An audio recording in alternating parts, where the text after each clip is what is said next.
Her mother was too ill to make it, so she showed up instead, nervous, unprepared, but determined. The young woman walked into the high-stakes job interview with nothing but hope in her eyes. She had no idea the man waiting behind the desk was a millionaire CEO, and what he would do next would leave everyone speechless. "Hello. I'm so sorry." Sarah's voice trembled as she held the phone to her ear. Her breath was shallow and rapid, a result of the fever burning through her frail body. "I'm at the hospital. I really wanted to be there. I was prepared, but now, ma'am." The voice on the other end was cold and firm. "We are not rescheduling the interview. If you are not present at the designated time, your application will be disqualified. Thank you." Click. The line went dead. Sarah's arms dropped as if all her strength had been drained from her. She stared up at the white ceiling of the hospital room, the pale morning light filtering through the curtain. Her vision blurred, but not because of the fever. Her heart sank deep in her chest. She slowly looked down at the old leather bag tightly clutched at her side. Her lifeline. She pulled it closer and opened it with trembling fingers. Inside was her resume, carefully typed and printed the night before, protected in a clear folder. A small, hopeful note she had written for herself lay on top. "This is the beginning of something better." Silent tears rolled down her cheeks. "Please," she whispered, almost inaudibly, "don't take this opportunity away from me. My daughter needs this. She deserves more than that." In the quiet corner of the room, a little girl sat curled up on a plastic chair in the hospital, her legs dangling above the floor. Her name is Lily. She is just 4 years old, with honey-colored hair and bright blue eyes like the morning sky. She has witnessed her mother sacrifice every day, watching her come home late from the diner, exhausted, just to sing her to sleep. Watching her fix a broken toaster with tape and a spoon. Watching her skip dinner so Lily could eat. And now Lily has seen her mother cry. She said nothing. The little girl just sat still, her small hands clenching tightly on her thighs, her face extremely serious, as Sarah drifted off to sleep. Finally, due to the medication and fever, Lily stood on the chair, leaned down, and gently stroked a strand of hair off her mother's wet forehead. Then she climbed down. She tiptoed to the bag, slowly unzipped it, and took out the folder inside, the one her mother had looked over every night for a week. She stared at it for a long time. Then she turned around, walked to the coat rack, and reached for her favorite pink dress, the one with the little white bow on the sleeve. She went inside it silently. Then, with both hands gripping the oversized folder tightly, she stepped out of the hospital room and walked down the hallway, passing nurses, patients, and the coffee machine that never worked. No one pays attention to her. No one stops her. She finds her way down to the ground floor and heads into the city in the morning. The cold wind blows against her small frame, but she remains undeterred. She knows where she needs to go. The girl had seen this building on the flyer her mother had posted on the refrigerator. The bustling city surrounds her. Strangers move too quickly to notice the girl walking alone. Determination in every step. She crosses the street with the confidence of a child who believes in her purpose. She got on the right bus because she remembered the bus number. She clutches the folder to her chest as if it contains magic, as if it could change everything. 40 minutes later, Lily stands in front of a towering glass building like in the movies. The letters on the front read Braden & Co. Global Solutions. She takes a deep breath and steps inside. The reception area at Braden & Co. is bustling with the usual rhythm of a busy morning. The sound of footsteps echoing on the marble floor, light conversations, the hum of the elevator doors opening and closing. Behind the reception desk, Charlotte, the receptionist, is flipping through the interview schedule for the morning when a small shadow appears on the marble floor. She looks up. A little girl stands there, not very tall. Above the counter, she wears a light pink dress with a white bow on the shoulder, white stockings pulled higher than her shoes, and a small red clip holding back a shiny golden curl. Her blue eyes wide open, curious and completely serious. Charlotte blinks, unsure if this is someone's lost child wandering away from a guest. "Sweetheart," she says slowly, leaning over the counter. "Who are you looking for?" The girl nods, clutching a folder almost half her size. I'm here for a job interview, she says simply. There's a pause. Charlotte tries to process what she just heard. Interview, she repeats, astonished. Yes, the girl replies again, raising the folder high. It's my mom's. She's really good, but she's sick today, so I came in her place. Charlotte stares at her. Around them, a few staff members slow down, watching the scene unfold with growing curiosity. What's your name? Sweetheart Lily. And your mom's name, Sarah Parker. Charlotte quickly scans her list. There she is. Sarah Parker, scheduled for 9:00. You are the last candidate for the morning. She hesitates. Okay then. Just a moment. Lily. She presses her earbud. Lena, can you let Mr. Braden know he needs to come down? It's about the last interview. Just tell him it's important. Very important.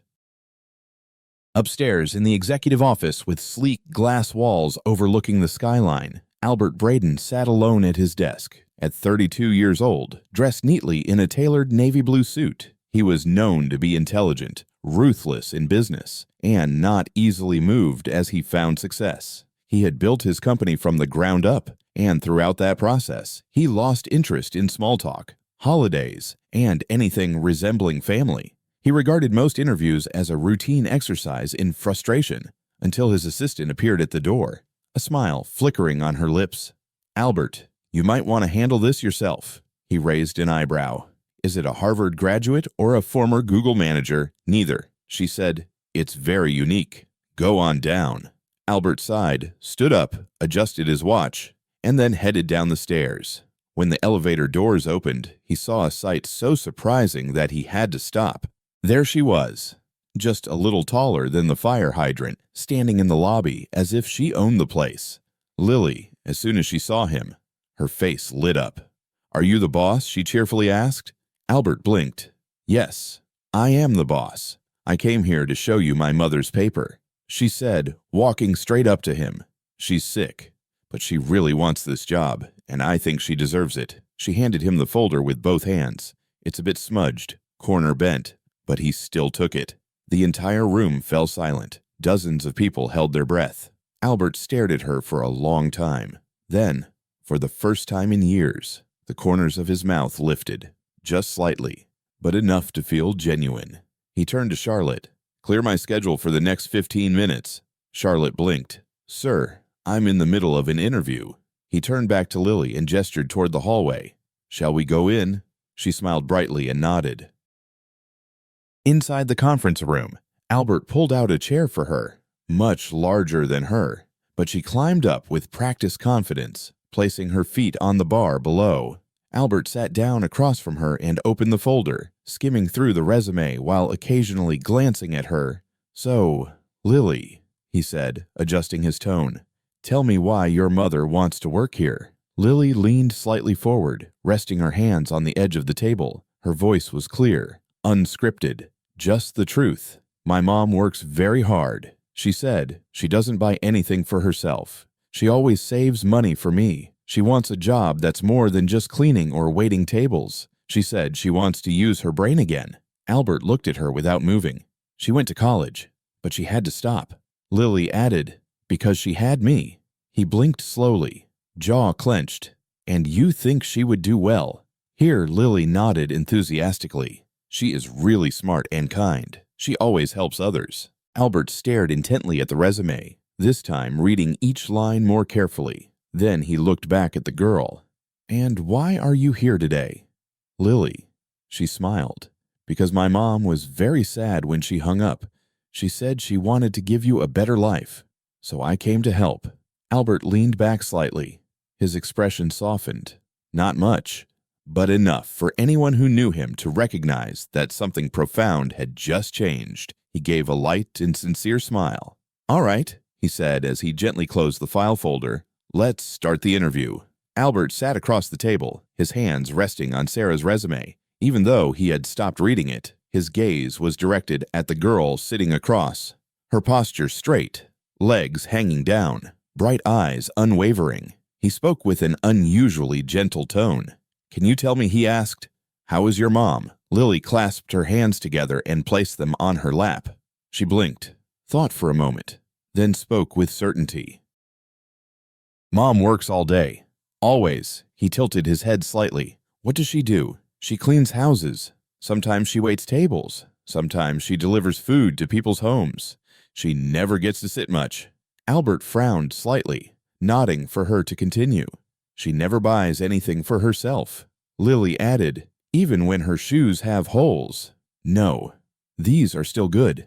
But then she bought me a new pair. Albert glanced down at the girl's feet. White sneakers with shiny stars on both sides. New, clean. Now I understand. She always puts me first, Lily said, and her soft voice became tender. Each time, there was a long silence in the room. The noise of the city was muffled by the thick windows. In that silence, Albert felt something stir within his chest, something that had been silent for too long. Did your mom go to college? He asked gently. Lily nodded. She went to school. She said she really liked studying, but she couldn't finish. She had me. Albert's breath seemed to catch in his throat. He leaned back slightly in his chair, his eyes never leaving her. Lily continued to say that she had no regrets. She said I was her favorite reason to stop everything. That statement, so pure, full of loyalty and sacrifice, carried the weight of truth. Albert closed the folder. He could imagine it a young woman, smart, ambitious, full of potential, then suddenly becoming completely alone, with no family support, no partner, and a small child. And instead of running away, she chose to stay and build a life around the child, even if it meant mopping floors, serving tables, or skipping meals. Those strengths were never listed on a resume. So, what do you want to give your mom? He asked, his voice gentle. Lily tilted her head, continuing to think. I want her to be happy. She said she always looks tired, but she still smiles when I draw pictures for her or when we watch cartoons. I think she just needs to rest. She paused, then looked up at him with wide ocean blue eyes. Mom doesn't need much money, the little girl said seriously. She just wants a job that allows her to buy ice cream every weekend. Albert was taken aback. There was something very simple, very innocent that made the tough exterior of him crack. Lily whispered, she once told me that she would be the happiest woman in the world if she could give me a little ice cream every Saturday. He swallowed hard. For a moment, he forgot to breathe. The silence between them was thick, not awkward, but filled with respect. Lily shifted in her seat, her legs swinging again. Finally, Albert leaned forward, gently placing the folder on the table. Lily, he said softly, you know, I have interviewed many people in this room. She looked at him curiously, but no one had ever said anything important like that. She smiled, unsure of what he meant, but she felt it was something good. I think, he said slowly, choosing his words carefully, your mom might just be the kind of person we need. Lily's face lit up. Really, Albert nodded. Really then, for reasons he couldn't even explain. He added, and I happen to know a place with really good ice cream. She smiled brightly. Mom will love that. He smiled a little wider, a rare, genuine smile that reached his eyes. For a moment, he let himself imagine that scene. Sarah sat across from him, not in despair, but with seriousness. Lily sat beside her, smiling. A life built not only on sacrifice, but a life where someone finally showed up for them. He stood up, walked to the door, and called for his assistant. Please find out which hospital Sarah Parker was admitted to yesterday, he said calmly. Send flowers and something for a little girl. Ask if she can participate in the official interview after she recovers. Then he looked back at Lily, who was proudly standing beside the chair, embracing her once again. Thank you all for coming today, he said. You have done a very brave thing. She shrugged happily. My mother always says I'm very brave. Albert held the door open for her. She was right. Albert sat alone in the office, the file still on the desk. The room was very quiet now, sunlight filtering through the floor from the long windows that stretched from the floor to the ceiling. Outside, the city was still noisy with the rhythm of everyday life. But inside, something had changed. He opened the file again, not out of obligation, but out of genuine curiosity. Who is Sarah Parker? Her name was neatly typed at the top of the page. Below was a concise and well-structured resume, an achievement not about prestigious titles or powerful jobs, but about promises and perseverance. Academic achievement, a full scholarship to a prestigious university, an award in the first year, president of the student marketing club, peer mentor. Her GPA was very impressive, and her professors had left her excellent recommendations. Then there was a sudden gap, with no degrees completed, no internships. Instead, the next part began with a series of part-time positions: waitstaff, housekeeper, delivery driver, night shift security guard, jobs that no one boasts about, jobs that help support the child. Albert read slowly, remembering every detail, every choice. At the end of the resume, beneath the last line of experience, a small handwritten note caught his attention. The writing was in soft ink, slightly slanted, not dramatic, not pleading. "I am not seeking sympathy. I am only asking for a real opportunity." He stared at those words. They had said more than any cover letter could say. Albert leaned back in his chair and looked out the window, a thoughtful expression on his face. He had built his company on logic, data, and measurable results. But something about her broke all of that. Not because he felt pity for her, but because he admired her. He saw a resilience that never appeared in ordinary interviews. A resilience not born from ambition, but from necessity. A quiet strength that shaped not just employees, but also leaders. He pressed the intercom button. "Charlotte." "Yes." "Sir, I need a delivery to the City General Hospital." A pause. "Of course. What should we send?" Albert stood up, walked to the bookshelf, and took out a small, carefully wrapped gift box that he had intended to give to a colleague who just had a baby. He had never used it, and asked the florist downstairs to prepare one. A simple bouquet. Nothing too fancy. Just a nice bouquet. Charlotte hesitated. Who should we send it to? He thought for a moment and then gently said, "Sarah Parker." What about the message? Albert glanced back at the resume and replied, "Send it to the strongest woman I've ever met." The morning sunlight streamed through the hospital curtain, warmly illuminating Sarah's pale cheeks. Her head throbbed, her limbs still heavy from the fever, but there was something different. The atmosphere in the room had a strange peace, almost fragile. She slowly turned her head and saw it a small bouquet of wildflowers in soft pastel tones placed on the bedside table. Next to it was a small, cute box wrapped in simple cream-colored paper with a satin ribbon. A note rested against the flowers. Sarah, confused, reached out to grab it with trembling fingers. "To the strongest woman I've ever met." Her heart raced. She sat up straight, blinking in disbelief. That letter was sent to her. She carefully opened the box and found a small package of chocolate and a handwritten card. Nothing too extravagant, but incredibly thoughtful lilies. Her stomach tightened as she reached for her phone with a sense of panic tightening in her chest. She had been too weak last night to stay awake. What had her daughter done? She fumbled to dial the company's phone number printed on the paper in her bag. A gentle female voice answered, "Bain and Associates. This is Charlotte." "Hello, this is Sarah Parker," she said, her voice still very calm. "I think there has been a misunderstanding. My daughter is only 4 years old. I think she may have come to your office yesterday with my resume. I truly apologize. She didn't mean to cause any harm." She only chuckled lightly on the other end. "Ms. Parker, there's no need to worry. In fact, your daughter may be the bravest person to have ever walked into our waiting room. Our CEO was very impressed." Sarah was stunned. "Your CEO?" "Yes," Charlotte replied warmly. "This time he wants to meet with you officially. If you feel better, he will be discharged sometime this afternoon." Sarah held her breath. "Are you sure?" "We are very certain." That afternoon, Sarah stepped out of the taxi in front of the Braden & Co. skyscraper. She clutched her bag tightly, her legs still weak, her cheeks flushed from the lingering fever. She had changed into a simple navy blue blouse and skirt. Not the prettiest outfit she owned, but the cleanest. Her blonde hair was neatly tied back. She tried to stay calm, but her heart continued to pound in her chest. Inside the lobby, the receptionist welcomed her like an old friend. "Ms. Parker, welcome back," Charlotte said kindly. "He is waiting for you." Sarah followed her through a series of quiet hallways and into the elevator. The silence inside the elevator was filled with all the fears and hopes she had carried for many years. When the door opened on the top floor, Charlotte stepped aside. He was in there. Sarah nodded and walked in, a spacious, modern office flooded with natural light.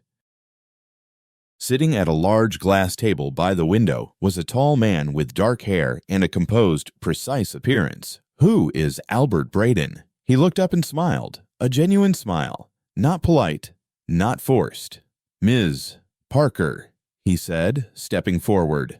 "I'm glad you're feeling better." Sarah's eyes widened slightly. She suddenly felt very small in this room, noticing her flushed cheeks and trembling hands. "Thank you.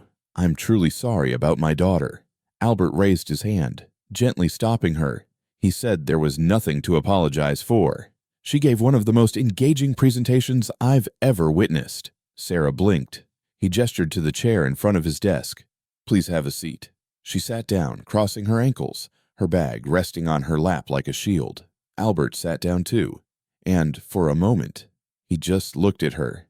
"You know," he said, tapping lightly on the folder on his desk, "I've read thousands of resumes, but yours came with the most remarkable letter of recommendation I've ever received." Sarah's lips parted slightly, her heart pounding.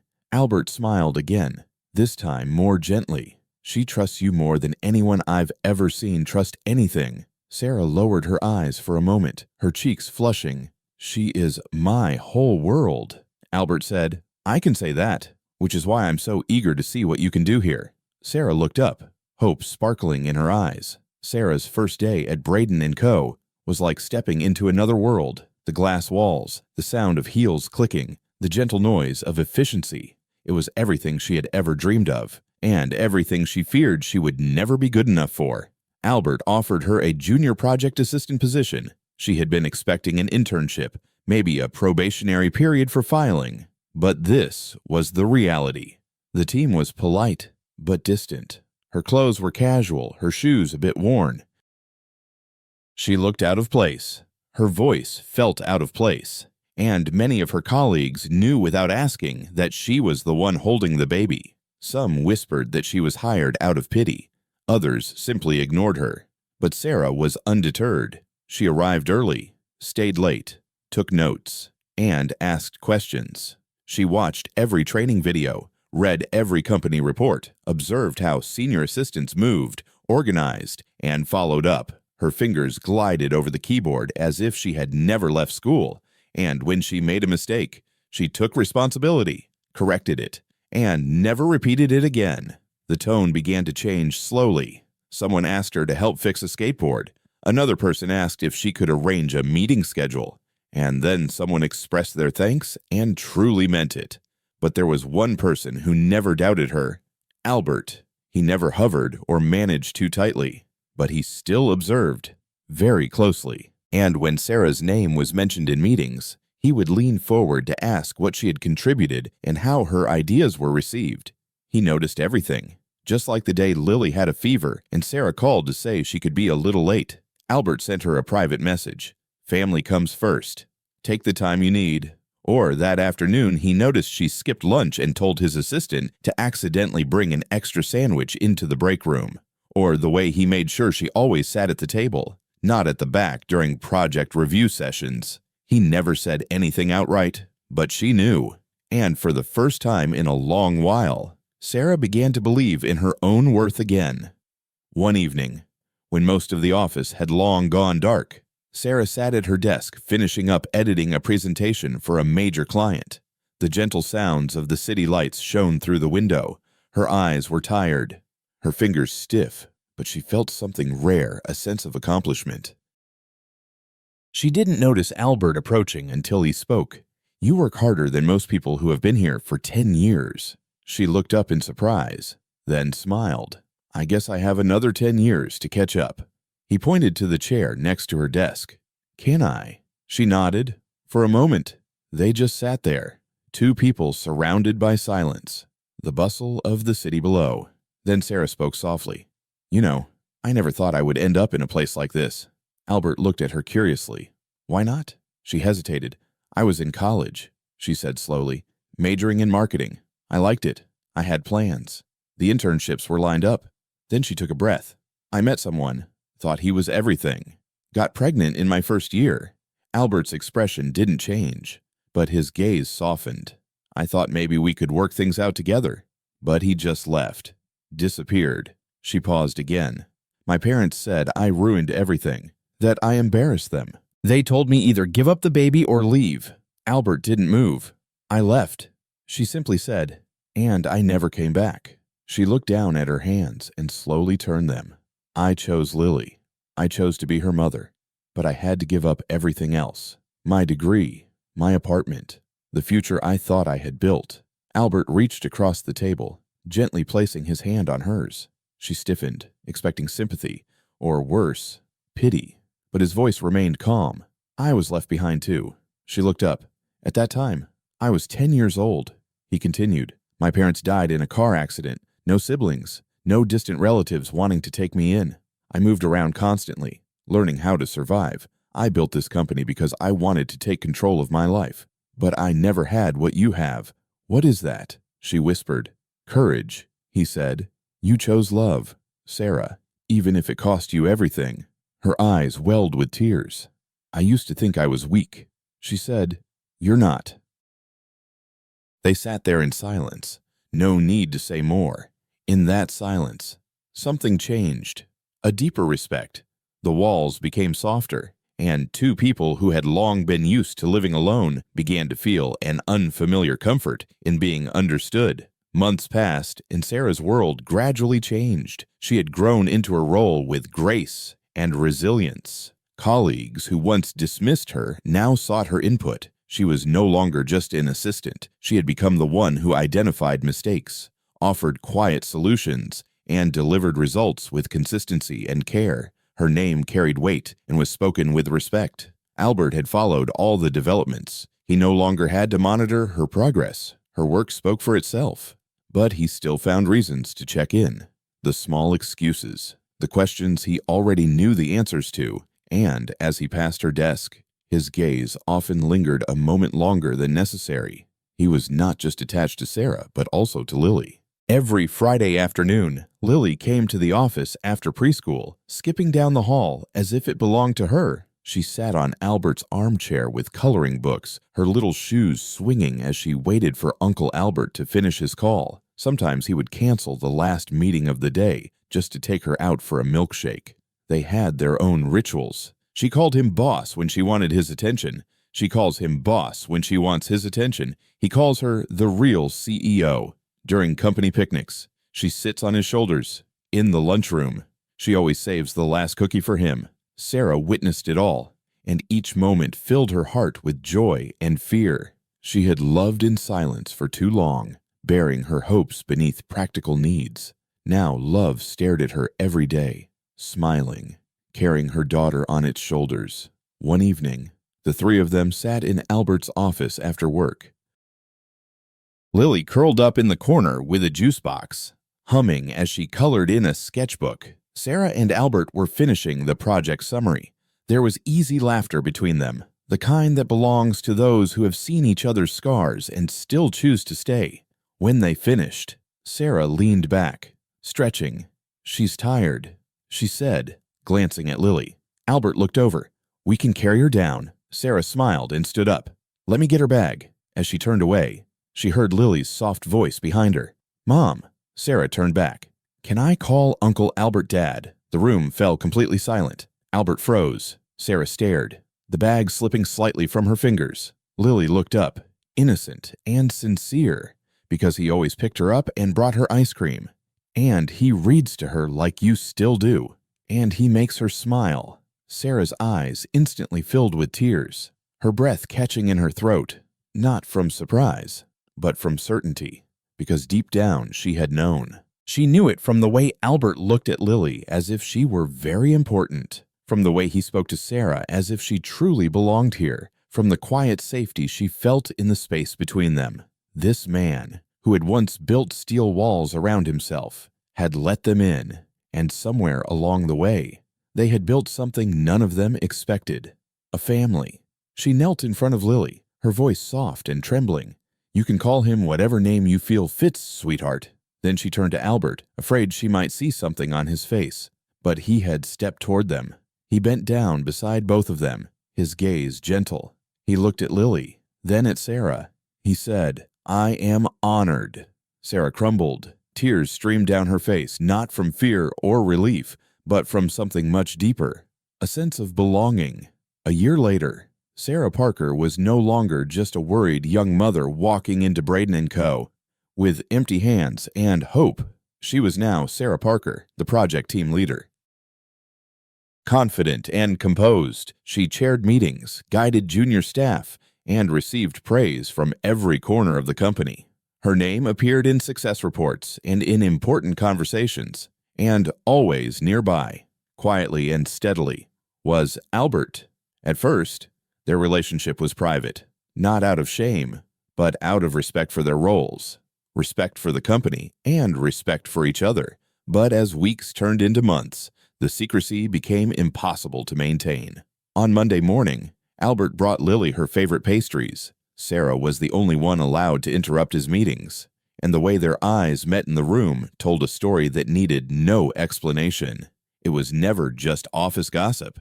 It was something real, something that everyone quietly supported. The admiration of the team, not just for her professionalism, but also for her kindness.